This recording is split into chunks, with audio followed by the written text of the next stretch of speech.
What can the Miami Heat expect from Jimmy Butler this season? And will he remain on the team for the rest of his career? We'll answer 5 burning questions, Jimmy Butler edition, on today's Locked On Heat.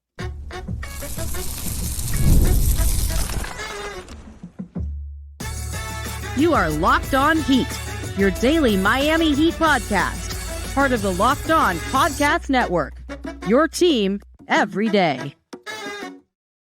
All right, welcome to Locked On Heat, your everyday podcast on the Miami Heat. Whether you're tuning in on YouTube, Odyssey, or your favorite podcast app, thanks for making Locked On Heat your first listen every day. I'm Wes Goldberg, editor at allyoucanheat.com, here with David Ramil. Both of us are credentialed Heat media members, and the best way to support the show is to leave a 5-star rating and review on your podcast app, subscribe on YouTube, and a reminder now through September 22nd, all FanDuel customers can bet $5 and get a 3-week free trial of NFL Sunday Ticket from YouTube and YouTube TV. Visit FanDuel.com/lockedon to get started. I'm doing that. I'm legitimately doing that. We've got 5 burning questions, Jimmy Butler edition. So 5 questions, all having to do with Jimmy Butler this upcoming season.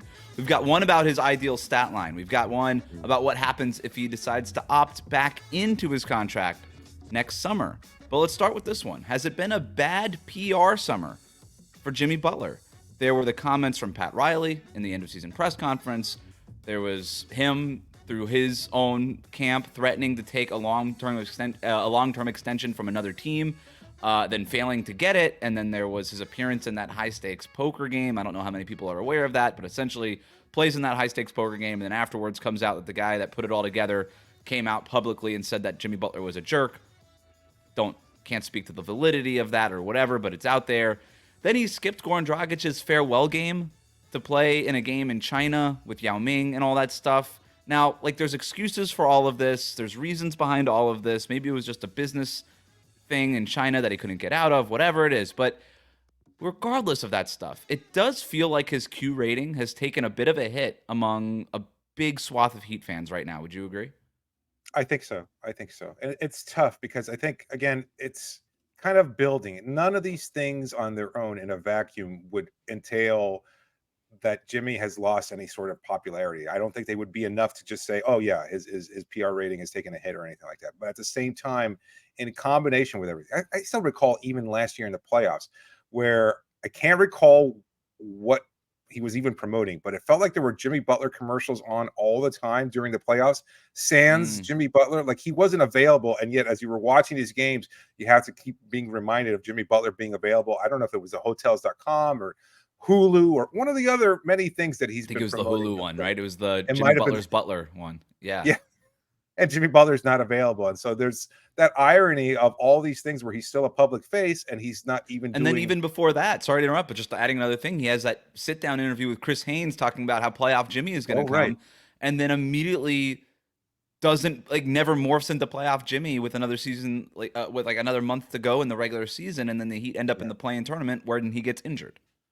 It's the worst case scenario of talking the talk and not walking the walk. And it's kind of been magnified over the course. The one that I think stands out to me the most, and again, I understand it's a business decision and you can kind of look at it however you want to, but not being there for Goran Dragic in this game, it's Chris Bosh, who barely played with Goran, is basically flying over to Slovenia to be a part of this event, not to play, but to be a part of it. And that just kind of speaks to the kind of person that Chris is. Conversely, Jimmy, who shared really incredible moments with Goran in the Orlando bubble and this unique experience and everything else, often referred to him as his brother, his brate in Slovenian, all these different things. And to not be there because basically in order to promote your leaning shoes, you have to play in charity events all over China. It just seems wrong. It seems like you're prioritizing making the money of that rather than the friendship. And it's not like he's making money off these tournament appearances. It's just, or not a tournament, but these endorsement kind of deals. He's showing up there to say, look at me, I'm Jimmy Butler, a famous basketball player, go and buy my shoes and probably butcher some, Chinese along the way as he's doing this. It feels like it's part of the contract. It's part of his leaning deal, right? I don't think he's doing this as a one-off, hey, here's an opportunity. He went to China last summer. It just feels like he always has to go to China. It's part of the contract, which is why I say, I understand it. It's probably just a really lousy scheduling conflict, and I'm sure Jimmy Butler was hurt by not being able to go to Goran Do you think Dragic's so? thing. I mean, okay. I'm sure he felt some kind of way about it. Yeah. I mean, but do you think like maybe he was contractually obligated to do so? Yes. I really don't know. Okay. Yeah, at least that's my guess. I mean, he's there around this time every summer anyway. And unfortunately, this is when Goran Dragic had his farewell game. But like what you said earlier, it'd be one thing if it's just like the one thing, right? It's like, ah, man, and then and Jimmy Butler doesn't have to say anything publicly. Like I don't think he owes it to anybody to say this is why I didn't go to Goran Dragic's game. But it's just been a lot of different things now over the last few months. And what's crazy about this is I still picture Jimmy Butler bent over the stanchion in the Disney World bubble, giving his all in that 2020 finals. Such a heroic performance, a performance that was gutsy and unlike something we've ever seen, really. The triple doubles and all those things. The 2023 playoff run, not like and skip all the great ones in between, but like even coming off that 2023 finals run, the Michael Jordan-esque performance against the Bucks to upset them in the first round. This is the last guy I ever thought could lose any kind of standing with Miami Heat fans. He was one of us. He was just misunderstood, and every other stop comes to Miami, and him and Heat culture are one and the same. And it just felt like everything was going in that direction. Jimmy Butler was going to be a Heat lifer. He was the next, second coming of Dwayne Wade. Like all this kind of stuff, right? The great star we hadn't had since 2014. It just felt like it was unshakable, and it feels like it's been shook. A little bit, and it's just it's a weird place to be in because you can't separate. You have to be able to separate though. The person he is on the court versus the things that we're kind of seeing off of it, and maybe they shouldn't be linked. And that's just the nature of covering basketball and fandom of a sport. Is sometimes you root for these players and you don't necessarily like the people that they are off of it. I've always actually liked Jimmy. I've never had a problem with it. When people were saying things about him in Minnesota and Philadelphia, I always wondered, what is it that makes this person tick and the way he does the things that he does. And I remember talking to him when he was in the Timberwolves locker room and, for that one brief season. And I found him to be a really, really forthcoming, like honest, really great interview and everything else like that. And I remember even coming to you afterwards and saying, oh man, this guy's got Heat culture written all over it, the way he spoke to me and everything else like that. And then, even seeing his like behavior in the locker room and, some people took some of the things that he's done the wrong way, but even seeing him again, getting along with Goran, getting along with the guys in that locker room, welcoming guys like Iguodala and Jay Crowder when they were added there and just being able to kind of have this camaraderie with everybody. And I really did think that this was something we would see more of. He seemed happy here in a way that perhaps he did not anywhere else in Chicago or Philadelphia or Minnesota.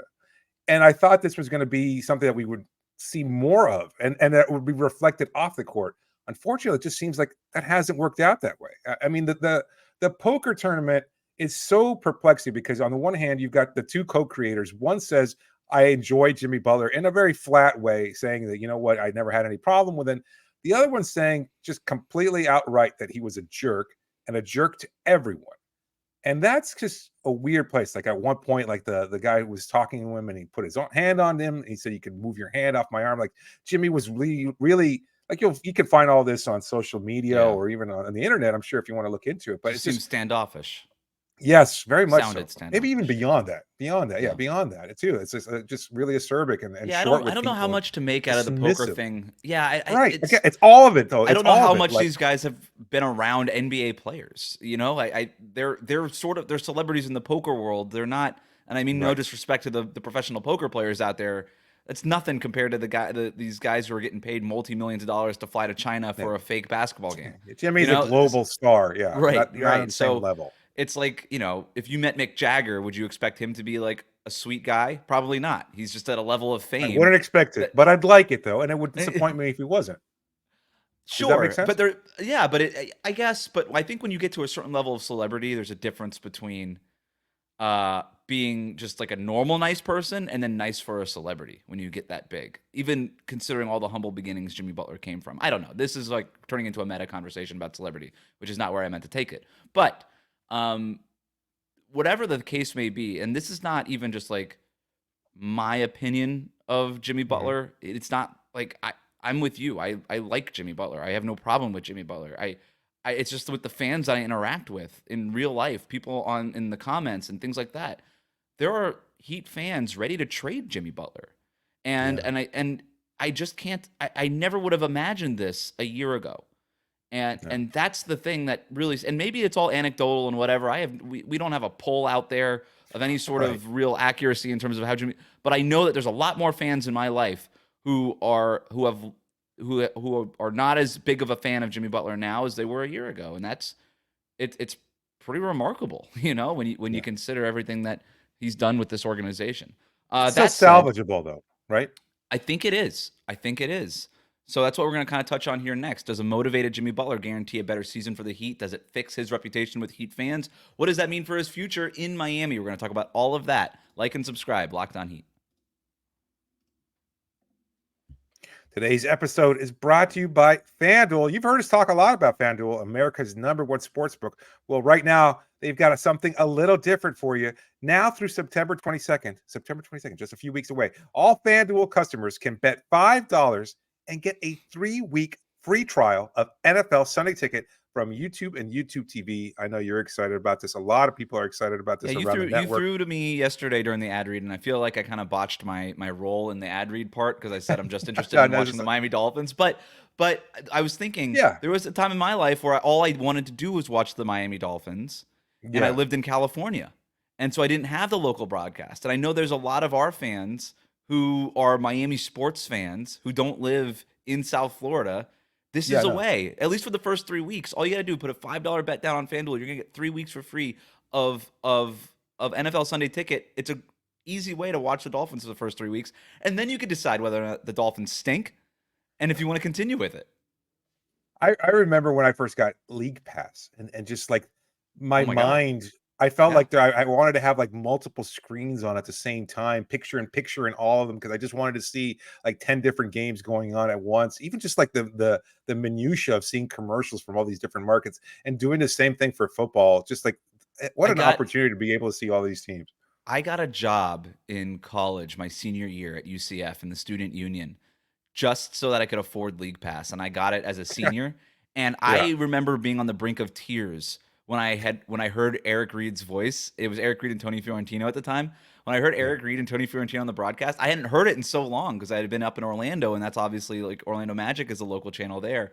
And it would be the same. It's the same thing for when you get like your favorite football team somewhere else with Sunday Ticket. Like it's just going to be wow. It feels like I never left Miami. I'm home for like these 3 hours, and the Dolphins will disappoint you just like they always have, and it'll be nice.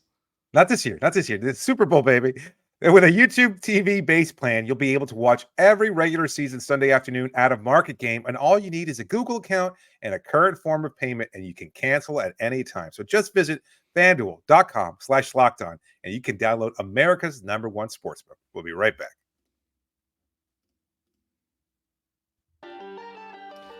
Thanks for making Locked On Heat your first listen of the day. For your second listen, enjoy the Locked On NBA podcast. There's no offseason in the NBA, and Locked On NBA provides daily basketball analysis from national and local experts in 30 minutes or less. No one keeps you as informed or entertained as Locked On NBA. Available on YouTube and wherever you get your podcast. Part of the Locked On Podcast Network, your team every day. David, we mentioned the other day that we're going to be doing daily questions. This one's going to be a little bit personal. I'm springing it on you, Double Jeopardy style. Oh, boy. What have you watched? What have you consumed entertainment-wise now that obviously NBA season's over? Olympic basketball kind of kept us entertained for a while. That's over. What's been on your what's been on TV for you in the Ramil household? I was able to watch Deadpool and Wolverine in the movie theater this past weekend. So I feel like that's like the most recent I've been able to watch a movie after its release that I've seen in a long time. Yeah. So I just watched the first Deadpool, and I meant to mention this to you because I'm not up on the superhero stuff. And I didn't know anything going in. I knew that Deadpool was Ryan Reynolds and that there was 3 movies, and I had not seen any of them. And so I went and watched the first one, and I didn't realize it was part of the X-Men universe. I didn't realize, and that made sense now why he's in like a Wolverine movie. And I'm like, okay, so I put it all together. Very enjoyable. I got to say, I really enjoyed it. Yeah, that first one is really good. The third one, it kind of ties it all together. It's Reynolds' character, the snappy banter, the choice of like music that's like a sharp contrast from what's happening on the scene. Like there's so much of it it's just really, kind of bubblegum pop or whatever. It's really enjoyable and fun. You're not going to walk away from I don't know about bubblegum pop. He like kills people. Like, Right, but even that is like comedic. Like right, there's it a is. scene even to start this Wolverine movie. It's just like it's hilarious. I don't want to give away any spoilers for people who haven't seen it. It's really really fun. Aside from that, I'm also watching Fallout. Never having Okay. played the game, I know it's extremely popular. The show got a lot of buzz. A friend of mine recommended it, and I started watching it. Watched all 8 episodes within the last week, I think. So Ooh, I like I've that. Just 8 I've been episodes. yeah, I just So, binged the heck out of it on Amazon and Prime. who's in that? Uh, Walton Goggins, I think. Walter Goggins. I can't remember the actor's exact name. It's an Walton ensemble. Goggins. Yeah, an ensemble cast. So there's a lot of Yeah. different actors in it, but there's also some, I would say, relative newcomers to it, and it's really interesting. The premises: there was a nuclear explosion, and Right. this is the fallout of that nuclear explosion. Walton But it's also Goggins. got yeah, I mean, he's been in a million things though. I looked him up on yeah, Google. Like that guy is just one of those guys. Oh, that guy, right? Like he's just in so many, The Hateful Eight. yep, He was in Vice Principals, Justified. He was in Sons of Anarchy, which I just finished. You mentioned that this Fallout show is only 8 episodes. That sounds yeah. very refreshing because Sons of Anarchy was like I think it was 142 seven episodes. seasons, but it felt like 20. That thing went on, and he plays like a cross dresser in that, and he's incredible. It was like when he shows up on screen, I'm like, wait, that guy, and he's got those things right now. It was pretty crazy, but yeah, I'm ready to kind of get back into watching shorter burst shows right now. I'm not ready for another Yeah. series. It takes a No, minute. no. You need to calm down. Yeah. It's got a real good retro feel to it with the music taste and everything else like that. So you see like this kind of dichotomy of the different times where it's set like in this future Right. post-apocalyptic future, but there's also kind of like a 1950s-ish vibe to it. So it's really good. We're going to continue along with our 5 burning questions. We were talking about Jimmy Butler before. What if Jimmy Butler is back, right? We're talking about a Mm. motivated and engaged Jimmy Butler. Well, what if we get that, Mhm. but the Heat still fall short? What does that mean for the Miami Heat? Does it mean that the window is closed? What I don't. It feels like we've just sort of tied an engaged Jimmy Butler with a successful Miami Heat season. But what if you get engaged Jimmy Butler and it's still a disappointing Heat season? What does that mean?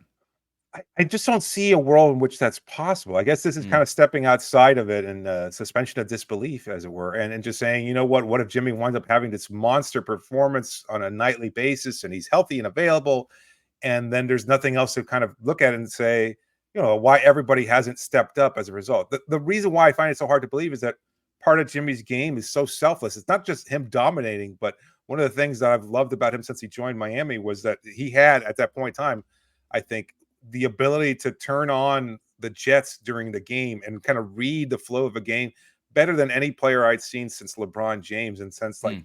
he could make plays for others and try to keep everybody go, or he could already say, you know what, I've got to dominate early on. This is my night to take on the scoring load.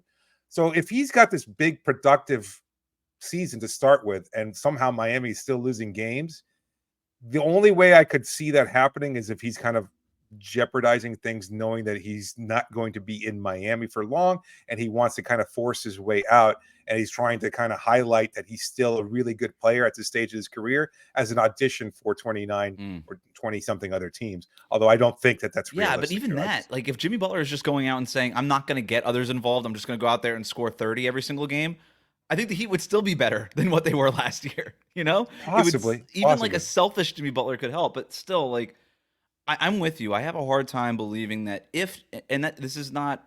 I'm not trying to figure out like if Jimmy Butler can or can't have a great season. Just like let's just Right. assume that he's going to have a great season.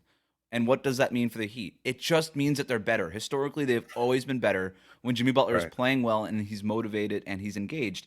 They're 8-1 when he has a usage rating of 30% or more. That's the usage rating typically associated with a star player. You brought this stat up the other day. They are 14-3 when he has an assist percentage of 30% or more. Again, an assist percentage typically associated with these players who run an offense. And not even at a Russell Westbrook, James Harden, Luka Doncic level, just run an Right. offense, And so Right. when he's the head of the snake, the Heat play better. And Yep. I can't imagine that this would be the case. So if it did happen, it would show that the team's window is completely closed. Yeah. But and I don't even know how it happened. Besides injuries, besides like Jimmy Butler just doing this with a lot like with Josh Christopher and Keyshawn Johnson for 30 odd games. But like it would just it would mean that like Bam Adebayo lost his powers Space Jam style. Like it would just it would be completely unfathomable. On the same time, at the same time, what about the opposite here? Right? What about the opposite? What if the Heat play really well and Jimmy Butler isn't that motivated, engaged Jimmy Butler, or just at the level that we typically associate Jimmy Butler with? We'll explore that question next here on Locked On Heat. Today's episode is brought to you by BetterHelp. When your schedule is packed with activities for your kids or for yourself, maybe big work projects and so much more, it's easy to let your priorities slip. It happens to all of us. Even when we know what makes us happy, it's hard to make time for it. You know, like catching a movie. I haven't been to a movie theater in a long time. But when you feel like you have no time for yourself, non-negotiables like therapy are more important than ever. If you're thinking of starting therapy, then give BetterHelp a try. It's so convenient. It's entirely online. It's designed to be flexible and suited to your schedule. You just fill out a brief questionnaire and you get matched with a licensed therapist, and you can switch therapists at any time for no additional charge. Again, a few minutes of your time and you can get matched up with a licensed therapist, and you can begin your process of healing, continue your process, whatever it is that you think you need, whether or not it's just somebody to talk to with a unique perspective, or because you have some kind of deep-seated trauma that you might want to address with somebody. Guess what? Therapy is available and open to everybody. Let's destigmatize therapy and open it up to all of us. Never skip therapy day with BetterHelp. Visit betterhelp.com/lockedonba today, and you can get 10% off your first month. That's BetterHelp, HELP.com/lockedonba. We'll be right back.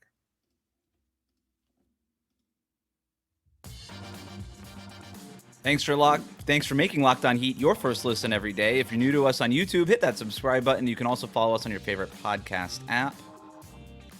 Can the Heat win without a peak version, a prime version of Jimmy Butler, David? I don't know if they can. I feel like the question, though, as it was kind of poised, well, one, the inverse was what was originally asked of us, is like, what happens if Jimmy winds up being great? I think it was kind of being somewhat critical of us, having looked at Jimmy and what might happen this offseason. People were like, oh, you guys are going to have nothing to talk about if Jimmy winds up having, or when Jimmy has a great season and the Heat still wind up sucking. I think those things are so inexorably linked. I can't see Jimmy being successful individually unless he's just being outright, again, like you say, either playing with like the bottom of the bucket. And even that, like, I mean, think about who he started in 2019 with. Like, Duncan Robinson wasn't much of a player. Bam was getting his first taste of starting.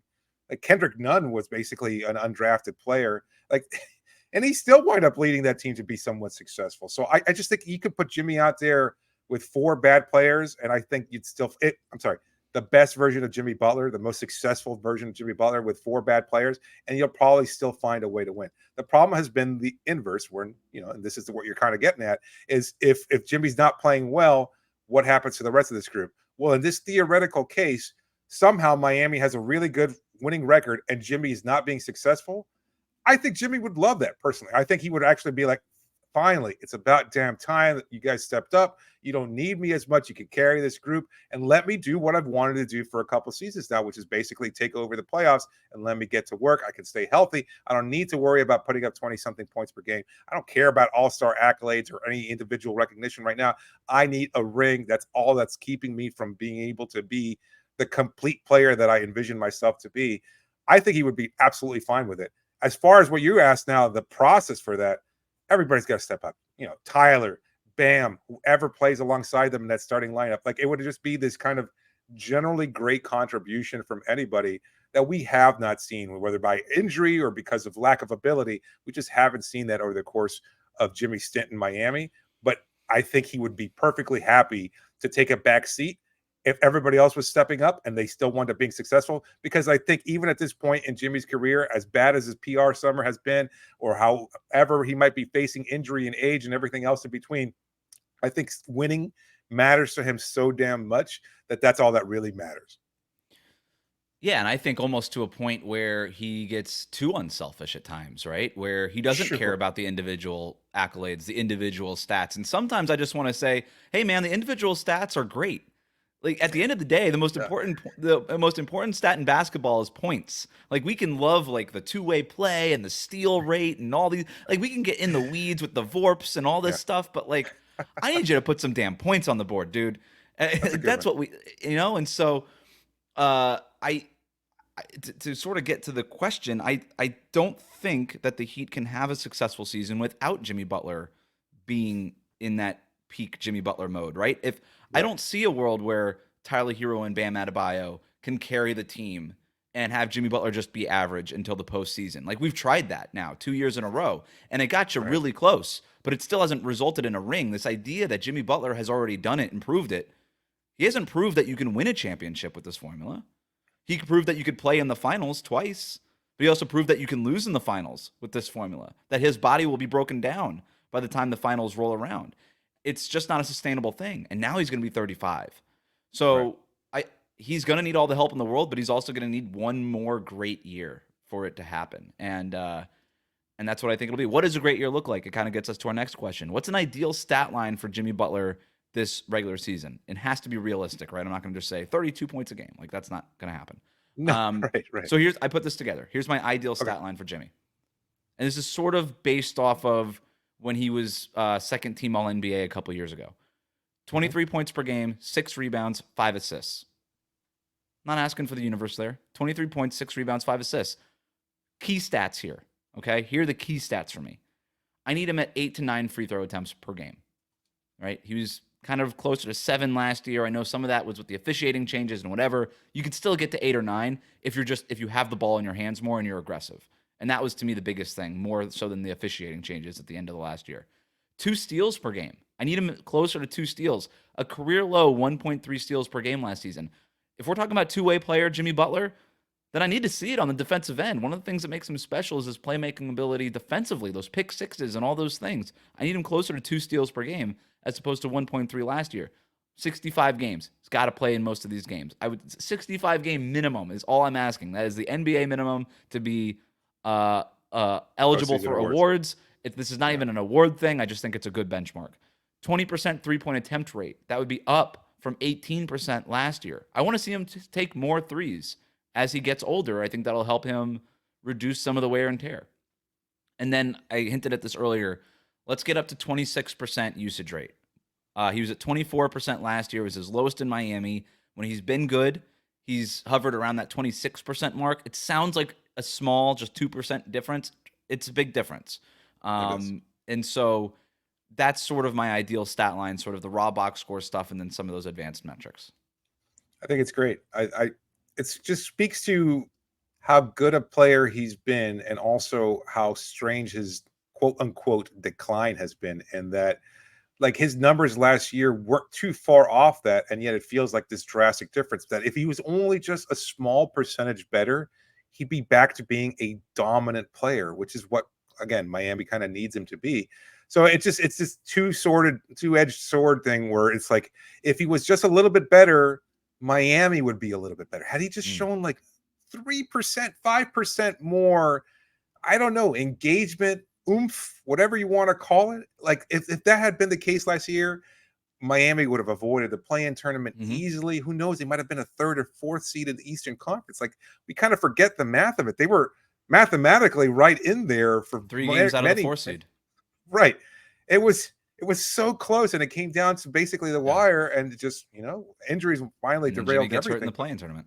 They should never have gone to that point. And I think that's ultimately, and I think if he could just get a little bit better, to your point, and match that statistical output that you detailed, like he would be a great player, and it would be enough to kind of, I think, provide the baseline for Miami's success point.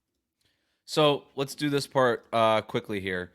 Last question. What if Jimmy Butler opts in next summer? Well, this is the strange thing about the Jimmy Butler part, because I think this is a possibility that people are just overlooking. Most are assuming that Jimmy's just, hey, he opted in this year, or he didn't force Miami's hand for an extension this year, and therefore he's going to opt out next summer and test free agency. And I do think that is his plan, but that could be your plan now. It might not be your plan months from now. It was his plan to get the big contract extension this summer, and then a couple months after that was the plan, it wasn't the plan anymore. So plans change, in other words. That player option is worth $52.4 million. That is a lot of money to say no to. Yep. Right. And he's going to have to feel pretty confident that he's going to get that kind of money somewhere else in free agency to say no to $52.4 million. Okay. Like, even if you get $30 million from somewhere a year, that's still basically 2 years to make almost as much as you would have made in 1 year. So I don't think it is at all something that we can assume that he's going to opt out. I don't know. And if he puts up this ideal stat line, the Heat might not want him to opt out. They might actually sign him, or maybe he does and they sign him to another extension. But if he comes up short of that, right? If Jimmy Butler at 35 years old has indeed lost a step, and it's just not about motivation and engagement and want to, and he just has become a worse player, then the Heat would probably want him to opt out. But then why would he? Because that money's not going to be out there because he's not a $52 million player anymore. So I think that it's much more complicated than I think people are giving it credit for. Yeah, no, I think that's spot on. It's just the only reason why he would opt in is because he sees the inevitable decline and that money is not going to be available. And I think even to some extent, and again, this is kind of theoretic, but I think this is the reason why he didn't make as much of a mistake, is because he thought that this was going to be a completely different market. And who knows if he thought maybe something in Philadelphia would shape out. Maybe he didn't think the Paul George acquisition would happen. There's a lot of different possibilities here. But if he takes that money next year, it's only because he just doesn't think he's going to be able to recoup it anywhere else. And that's only because he struggled this year and maybe hasn't been successful. That would be a problem for Miami, right? That would be a big problem for the Heat, because now you have to pay this guy max money who clearly isn't a max player anymore. Like Russell Westbrook. When you're not a max player, and when you're not a max player for 2 years in a row, you're just not a max player. When you're getting to your mid to late 30s, that it doesn't come back for those guys, right? You don't. Yeah. It doesn't come back. And that would put the Heat the Heat could be looking at another situation where you have to run it back. I think they're planning on it. I think that it's kind of, I hate to say it, but I think the idea is that they expect that he will opt in, and that's fine.